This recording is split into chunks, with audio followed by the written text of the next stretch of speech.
जब माता सीता गर्भवती हुई, जब माता सीता को पहली बार पता चला कि मैं गर्भवती हूं, तब माता सीता ने सबसे पहली बार राम जी से बताया, आज मैं आपको एक खुशखबरी देना चाहती हूं। राम जी बोले, क्या हुआ सीते?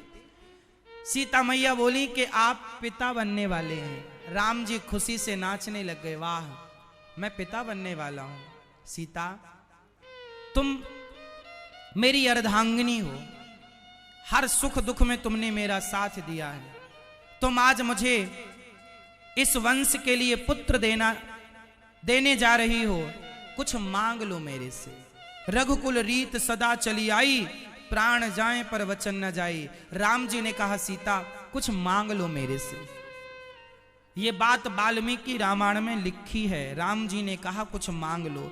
माता सीता ने मांगा, हे प्रभु यदि आप मुझे कुछ देना चाहते हैं तो आप मुझे बस इतना दीजिए, मैं चाहती हूं कि जो मेरे बच्चे हैं वो इस राजमहल में जन्म ना लें, वो संतों की कुटिया में जन्म लें, ताकि उनके संस्कार संतों जैसे हों, उनके आचरण संतों जैसे हों। क्योंकि संतों के पास जो शक्ति है वो इस राजमहल में किसी के पास नहीं है।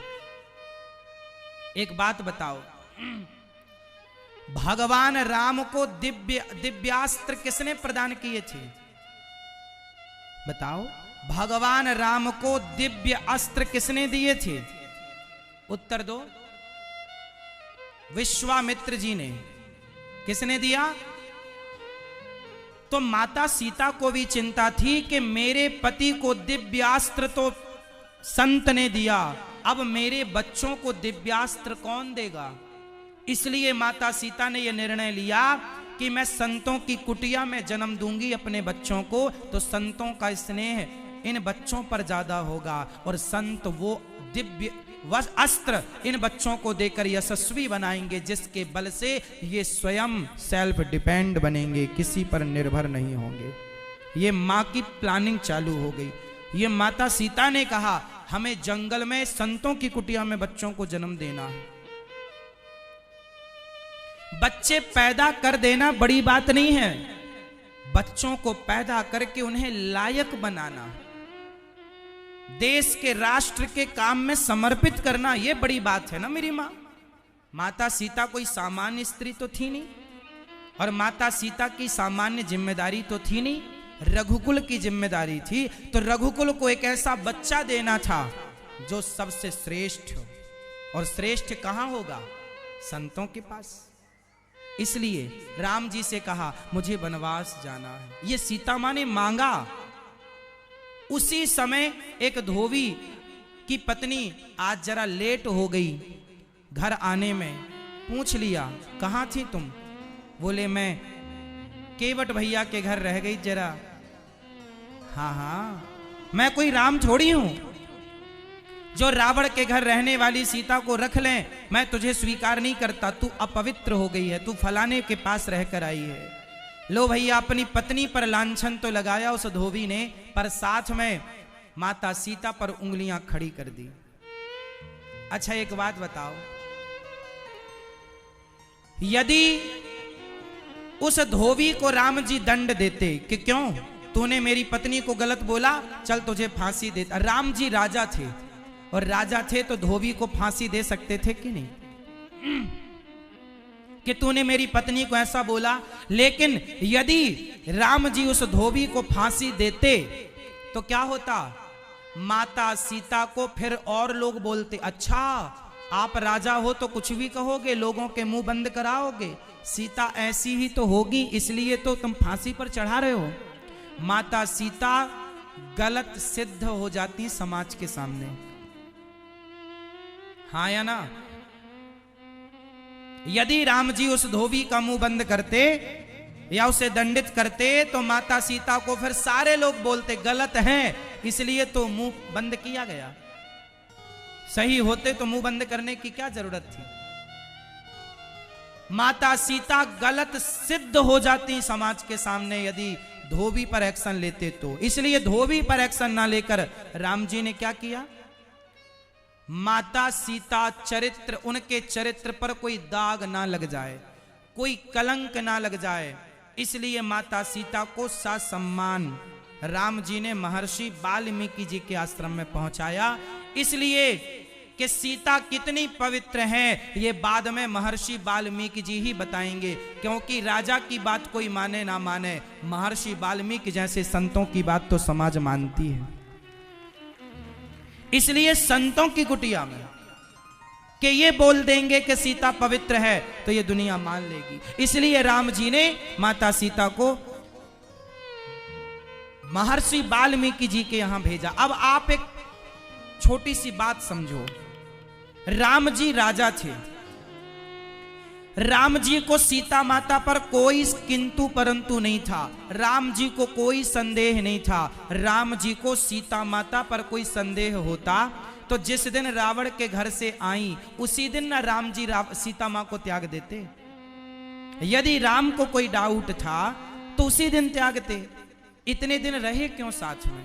इसका मतलब सीता मां से राम जी को कोई टेंशन नहीं थी, कोई दिक्कत नहीं थी। ये समाज, ये दुनिया कुछ भी बोलती है साहब, कुछ भी, कि लवकुश इतने बड़े धनुर्धर बने कि भरत जी को, लक्ष्मण जी को, शत्रुघ्न जी को, हनुमान जी को भी पराजित कर दिया। और यही माता सीता का सपना था और वो सपना माता सीता का पूरा हुआ। इतना बड़ा धनुर्धर हनुमान जी जैसे मूर्छित पड़े हैं, हाँ या ना? तो लवकुश, हर मां का यह सपना होना चाहिए, और सपना नहीं कोशिश कि तुम्हारा बेटा सबसे श्रेष्ठ बने, संस्कारों में, बल में, पराक्रम में, यश में। माता सीता ने बनाया, एक मां की भूमिका पूरी की माता सीता ने। महर्षि वाल्मीकि जी ने दिव्यास्त्र प्रदान किए और लव को श्रेष्ठ धनुर्धर बने, योद्धा बने, छोटी सी आयु में।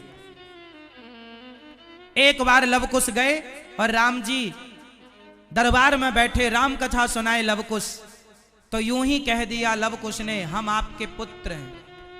अब तो हाहाकार मच गया अयोध्या में, कोई बच्चा कह दे कि मैं आपका पुत्र हूं। राम जी बोले, जब तक सीता नहीं कहेंगी मैं स्वीकार नहीं करूंगा आपको। सीता मैया आई, महर्षि वाल्मीकि जी लेकर आए, और अब सीता मैया प्रमाण देने आई हैं कि समाज ने जो आरोप लगाया वो सही था या गलत था। माता सीता का अब ये वो अंतिम लीला। माता सीता ने पृथ्वी मां से कहा, हे मां, यदि मैं पवित्र हूं, यदि मैंने अपने राम के सिवा स्वप्न में भी किसी पराये पुरुष को मैंने स्वप्न में भी ना देखा हो, हे मां, यदि मैं पवित्र हूं गंगा की तरह, यदि मैं पवित्र हूं अग्नि की तरह, तो हे मां मुझे अपनी गोद में ले लो। कि ये कहते ही पृथ्वी मां फटी, एक दिव्य नारी पृथ्वी माता नारी रूप में प्रकट हुई, एक विमान लेकर आई, और सबके देखते देखते माता सीता उस विमान में बैठने के बाद बोली, प्रभु हर जन्म में मैं आपकी पत्नी बनना चाहूंगी, आप जैसा पति चाहूंगी, और ये लवकुश आपके ही पुत्र हैं। ये कहकर माता पृथ्वी में समा गई, और जिन्होंने उंगलियां उठाई थीं सबके मुंह बंद हो गए। सीता मैया चली गई। सीता मैया के जाने के बाद 2000 साल तक राम जी ने शासन किया। राम जी का टोटल कार्यकाल कितने साल का था? राम जी का टोटल कार्यकाल कितने साल का था? 13,000 वर्षों तक राम जी ने शासन किया है। कितने हजार वर्षों तक? जोर से। और भगवान कृष्ण का राज्य कितने साल तक था? कृष्ण का शासन, भगवान कृष्ण केवल 125 वर्ष धरा पर रहे, और राम जी 13,000 वर्षों तक धरा पर रहे। समझ में आई रही बात?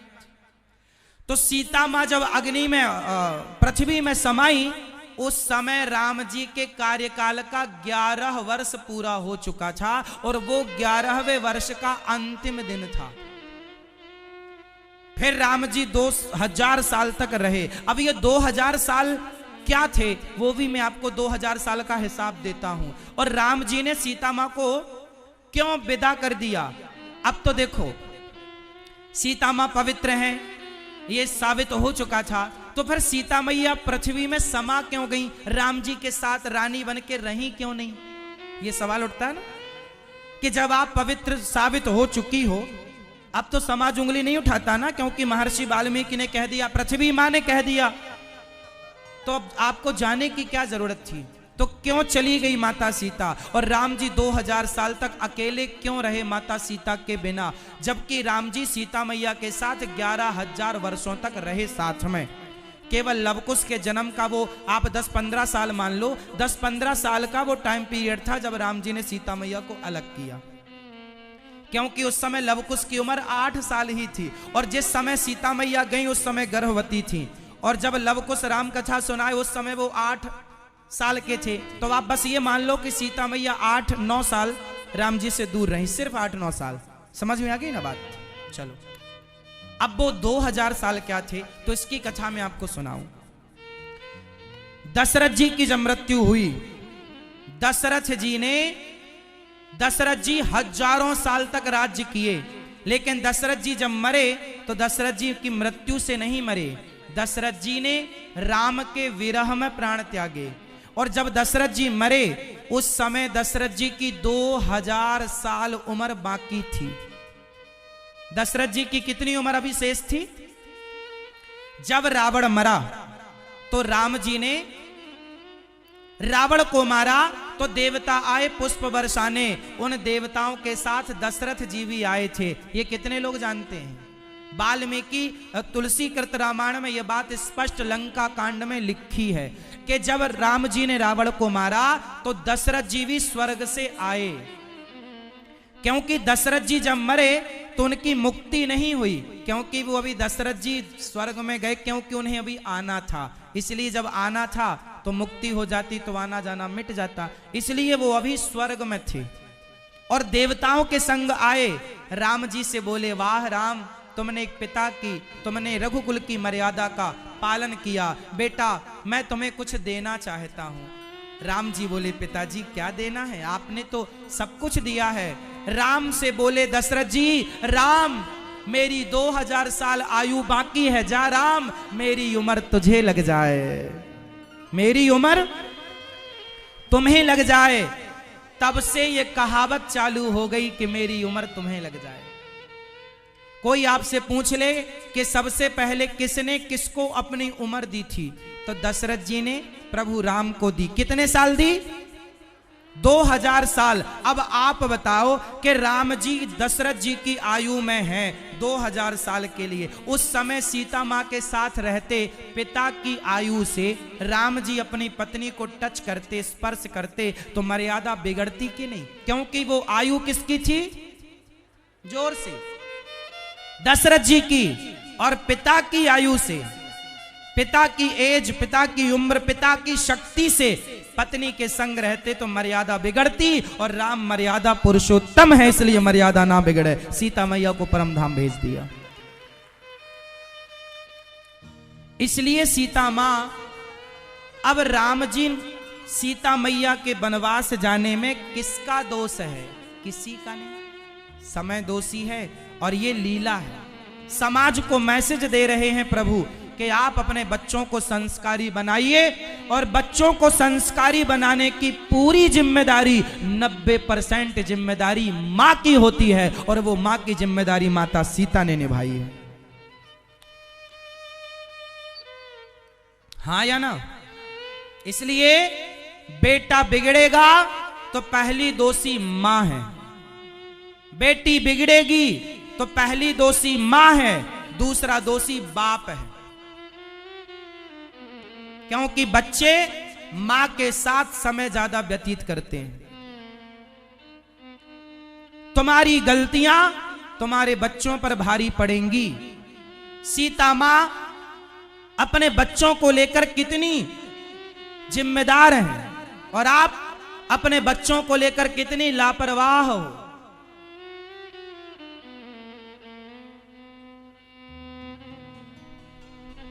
बच्चों को लेकर संतों के पास जाओ, बैठो, कुछ सीखेंगे।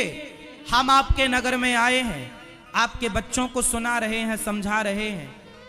सुनेंगे तो बच्चों का फायदा होगा, नुकसान नहीं होगा। हमारे आने से समाज को फायदा होता है, नुकसान नहीं होता। हमें सुनोगे तो फायदा होगा, नुकसान ना होगा। बच्चों को बोला करो, कथाएं सुना करें। संस्कार कथाओं से मिलेंगे। अब तुम कितना दे पाओ तुम जानो, पर संस्कार कथाओं से मिलेंगे।